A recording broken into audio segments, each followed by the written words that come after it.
இன்றைய புனிதர் அறிவோம். டிசம்பர் 30. திருக்குடும்பம்.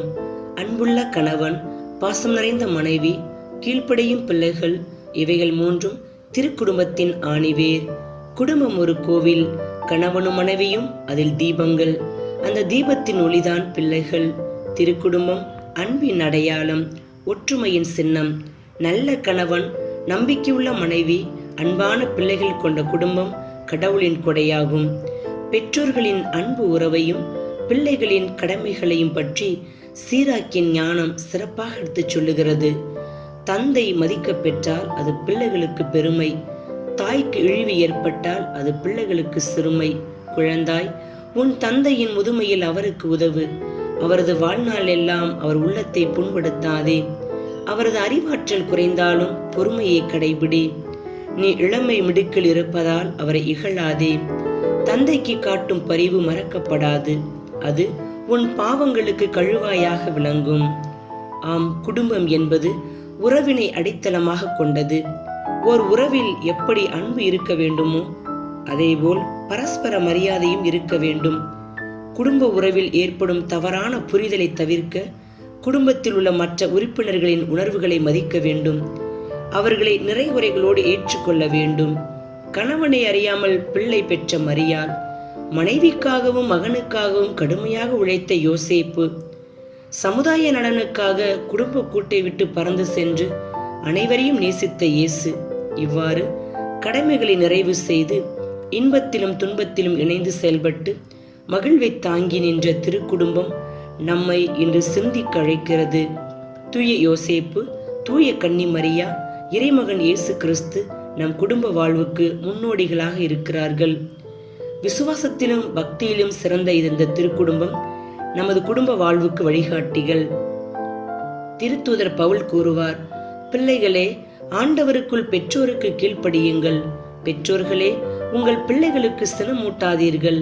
அவர்களை கண்டித்து திருத்தி ஆண்டவருக்கு ஏற்ற முறையில் அறிவு புகட்டி வாருங்கள். பெற்றோரின் தன்னலமற்ற தியாகத்தால் நாம் வாழ்வை பெற்றிருக்கிறோம். நமக்கு உயிரை கொடுத்து, உடைமைகளை கொடுத்து, நலன்களை கொடுத்து நமது வாழ்வை அவர்கள் நலமாக்கியிருக்கிறார்கள். அவர்களுடைய வயதான காலத்தில் அவர்களை கவனித்துக் கொள்வது நமது தலையாய கடமை. வயதான காலத்தில் உடல் அளவிலும் மனதளவிலும் சோர்ந்து இருக்கும் அவர்களை அன்போடு பேசி அரவணைத்துக் கொள்ள வேண்டும். ஆனால் இன்று வயது முதிர்ந்தோர் தங்கள் குடும்ப உறுப்பினர்களாலும் பிறராலும் அவமானத்துக்கும் அவமரியாதைக்கும் உள்ளாக்கப்பட்டு முதியோர் இல்லங்களிலும் வீதிகளிலும் கைவிடப்பட்ட நிலையிலும் வாழ்ந்து கொண்டிருக்கின்றனர். வயதானவர்களுக்கு உணவும் உடையும் இருப்பிடமும் மட்டும் போதாது. நமது உடனிருப்பு, நேரம், அன்பு, அக்கறை அவர்களுக்கு தேவை. எனவே நம் குடும்பங்களில் உள்ள பெரியோரை மதித்திடுவோம்.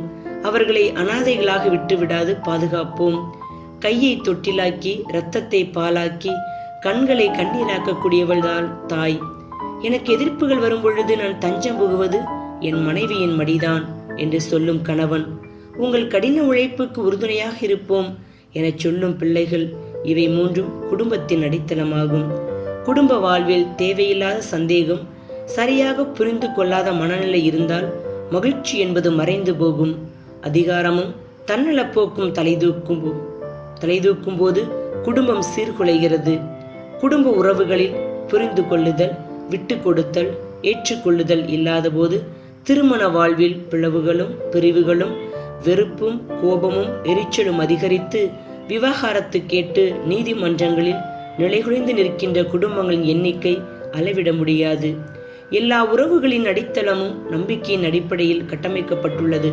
எனவே நாம் ஒருவர் மீது ஒருவர் உறவோடு இருக்க வேண்டுமென்றால் சந்தேகங்களை தவிர்த்து விடுவோம். நிறை மகிழ்ச்சியில் நிலைத்திடுவோம். அன்னை மரி, சூசையப்பர், குழந்தை இயேசு போல் அன்பில் இணைந்த குடும்பமாக, மகிழ்வில் திளைக்கும் குடும்பமாக, அனைவருக்கும் முன்மாதிரியான குடும்பமாக நமது குடும்பங்கள் திகழ திருக்குடும்பத்தின் ஆசீர் நம்மை நிரப்ப வேண்டுவோம்.